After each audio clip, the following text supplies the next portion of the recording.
Rugby Championship final game, folks, for the 2023 abridged season sees the Springboks taking on the Pumas from Ellis Park in Johannesburg. We are going to go through the named squads, some stats, recent results, predictions, and you guys can let us know your thoughts on how this one might be going to go.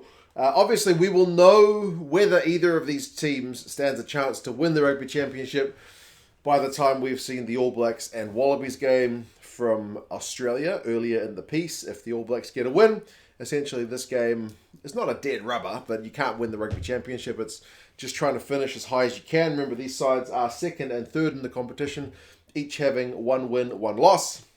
World rankings-wise also, the Boks are in fourth, and the Pumas are in seventh. So the Pumas could certainly get a big boost if they were to get a famous away win in that regard. But yeah, Ellis Park has not proved a happy hunting ground for them in the past. Recent results between the sides, it's 5-zip. It's 5-zip to the Springboks. The last time we've seen an Argentinian win was back in 2018. And 2015, I think, is how far you have to go back to find the last Argentinian win in South Africa. And I think that was the only win in South Africa. That was in Durban. So, yeah, thus far in Joburg, it's been pretty lean pickings, but we won't blame them for that one because of the altitude and just the kind of ferocious nature of Ellis Park makes it a pretty tough place to go. The Springboks have named a side which made me smile, but I'll get to that in a second. We will start with the front row. Kitshoff, Marx, and Malherbe. Marx starts this time and Mbonambi drops to the bench. There was a little bit of talk about why isn't Marx starting, why isn't Mbonambi starting. I don't think it matters too much with the Boks because they're not a side that likes to play the starting guys like, 60, 70 minutes in terms of the front rowers. They tend to come off relatively early. So it's kind of 6 of one, half a dozen of the other. But certainly Marx and then the two locks, Etzebeth and Orie. Orie's back into the 23 after missing out in the last game.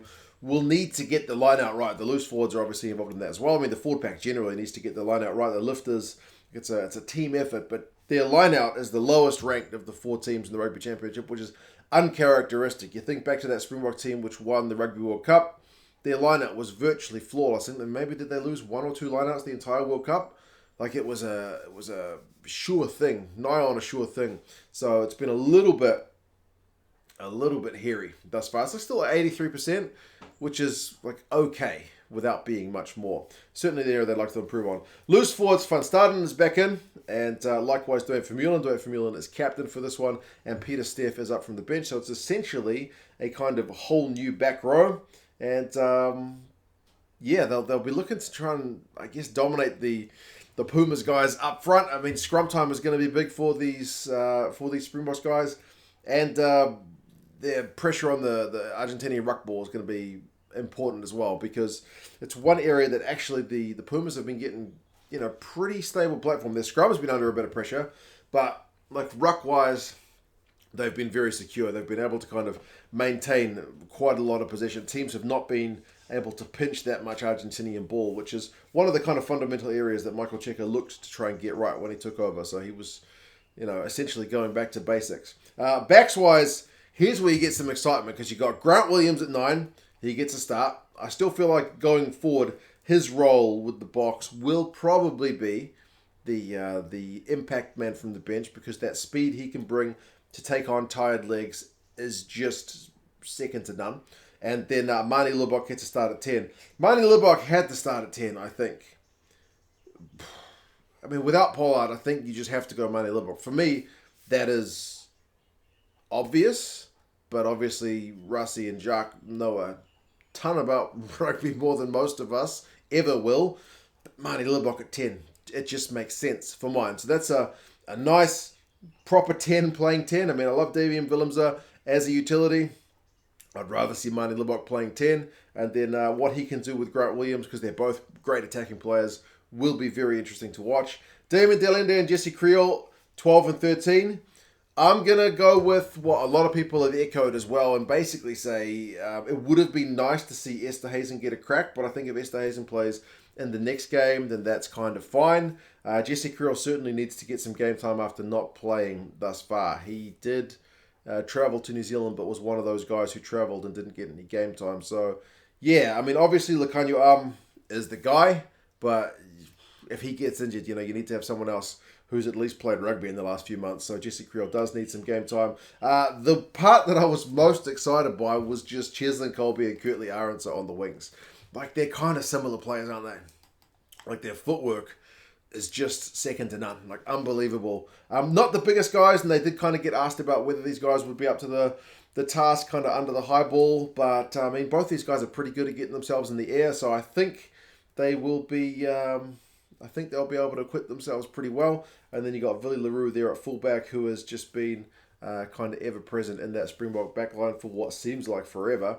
And his ability to come in at first receiver and shift the ball from left to right will certainly be a part of trying to get the ball to unlock those hot stepping wingers. So I'm pleased to see those two wingers get a crack. I know that's the kind of glory stuff, and if the game is going to be won, it's going to be won up front first. But yeah, you still got to let that bring a smile to your face. Replacements in Mbonambi, in Nyakane, and Cox. So it's good to see Trevor and Nyakane back.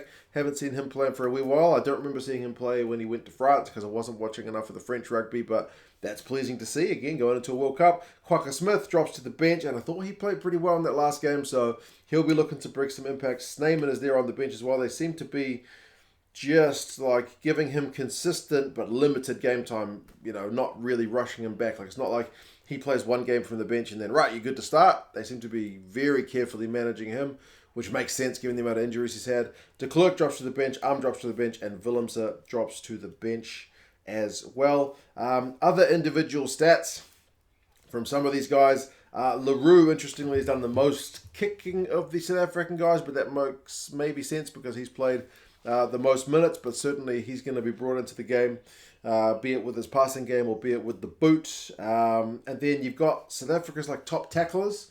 One of them starting in old Pieter-Steph Toit, and Quacker Smith's been one of them as well. Obviously, if you want clean breaks, guess who? Arendse and Kolbe. So, yeah, I do think you've got a good mixture of guys starting on the bench. As I mentioned, like the likes of an Esterhazen, I think needs some more game time, but I think there's still games to go that will give him another crack. I don't think he's going to be kind of one and done.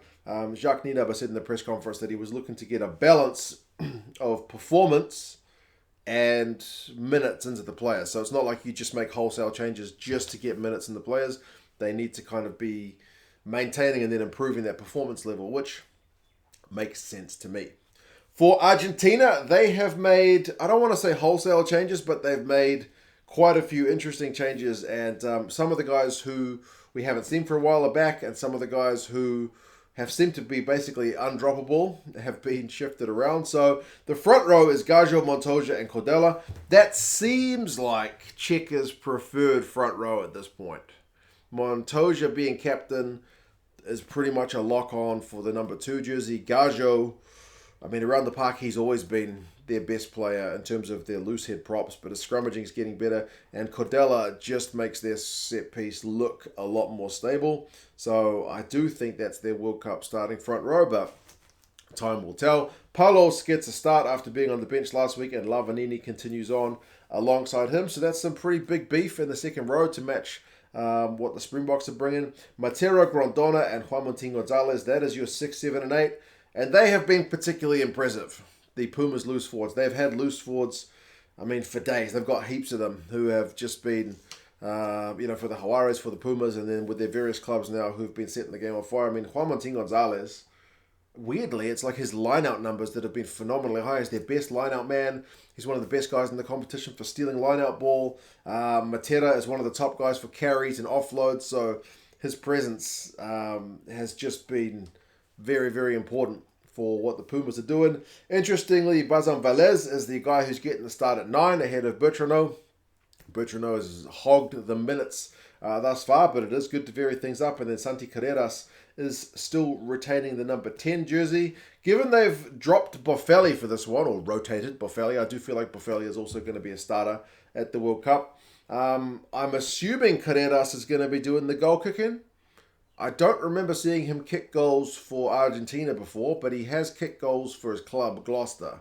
So pressure on him to kick at test level. You might have thought that would have been a chance to give the likes of a Nico Sanchez or a Thomas Albanoz a crack, but no, it is still Carreras. So I guess if they're changing the 9, they want to also keep the 10, so not make the total wholesale changes, but build a bit of chemistry between those two guys, in case something happens to Bertrand between now and the World Cup. Choco Bardes is back at 12. Goodness gracious me, we haven't seen him play for Argentina for what seems like forever. I think he missed out on the entire international season last year, so that's fantastic to see him back. And then Lucio Cinti, I feel like had his best game in Pumas colours in the last game against the Wallabies.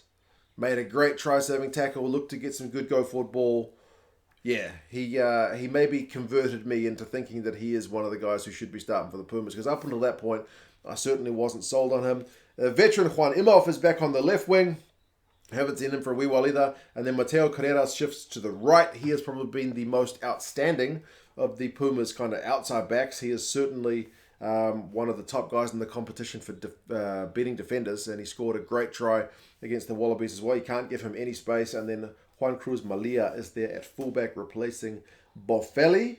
So, he's a bit of a different player from Boffelli, less of a boot and more of an attacking threat, but I look forward to seeing how he goes as well. Remember, Santi Carreras is one of the top carriers as well. So certainly the Pumas, if they run the ball at you, can cause some havoc, and they have been doing a lot of that. Bench-wise, Ignacio Ruiz comes in as your replacement hooker, so there's no Krevi for this one. Tetes Chaparro and Sclavi are the replacement props, so Sclavi's coming in. Rubiolo is also there, and the 19 jumper comes back in for Kundo Isa. We haven't seen him, but expect him to come on relatively early in the second half. Potentially at number 8, maybe they shift around Juan Martin Gonzalez. Not sure how they will balance it, but then Bertrand, Albanoz, and Moroni are there as well. So Albanoz hasn't had a chance thus far either. It's been Sanchez on the bench. So, Albanoz has been impressive in the URC. So, I also hope he gets more than just some kind of token minutes at the end.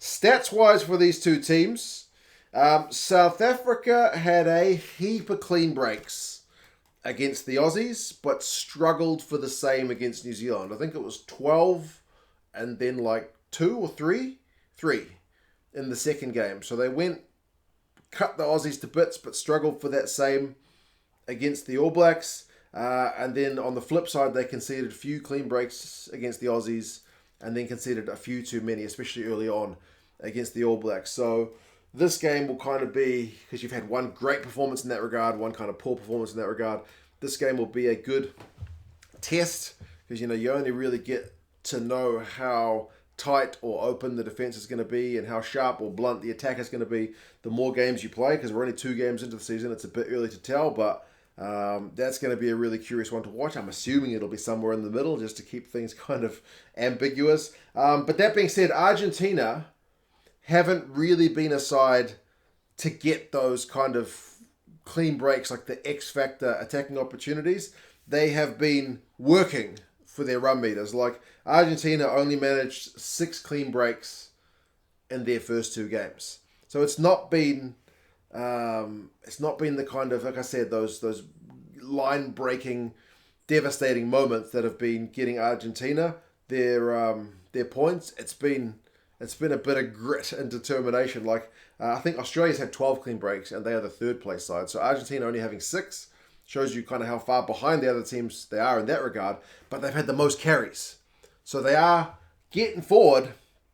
It's just kind of wave after wave after wave of Pumas attack, rather than those kind of one-off X-factor moments. South Africans conceded 3 penalties in their first game, 12 in their second game. So that's another one where we've got these kind of like bipolar performance results. So Argentina will prove a different challenge, and South Africa's going to want to keep the discipline a wee bit better than they did in the last game. But also South Africa managed maul tries in both their games, so that's one thing that Argentina will certainly have to be mindful of. Argentina, on the other hand, conceded 10-plus penalties in both their games. They're not quite as bad as the Wallabies, but that's certainly going to be an issue. You've got to, for them, you've got to hope their scrum stands up, because it's been the one area that looks like a potential chink in the armour. But on the flip side, they've been winning heaps of turnovers. So even if they concede a penalty, they are quite capable of getting themselves out of jail pretty quick smart, either at the breakdown or stealing lineouts or whatever. So, it is going to be a fascinating one. It is on at Joburg, like I mentioned. The recent record for the Pumas is not great against the Springboks. The last result was 38-21, so relatively comfortable. And then the week before that, I think, was like 36-20. So, yeah, the recent results for the Boks have been pretty comfortable. The average score, I think, is 32-16. So that's perhaps reflected in the predictions, which is the bookies saying South Africa by 17 and the Rugby Forecast algorithm saying South Africa by 21. So big time favourites for this one. Obviously, they need the Wallabies to do them a favour. If they do get a favour, they'll be looking to get a bonus point and whatnot, but that's all kind of stuff to come. We need to see what happens in the All Blacks game. First, Andrew Brace is the ref for this one. It's a 5:05 local kickoff time, which is like 3 in the morning for those of us in New Zealand, but I'll be getting up to watch it rolling out of bed. Or probably rolling off the couch. But yeah, it should be a pretty fascinating one. Remember, Lovell Rugby's got rugby gear. People often ask me, where do you get gear? I've got a heap of it from Lovell Rugby.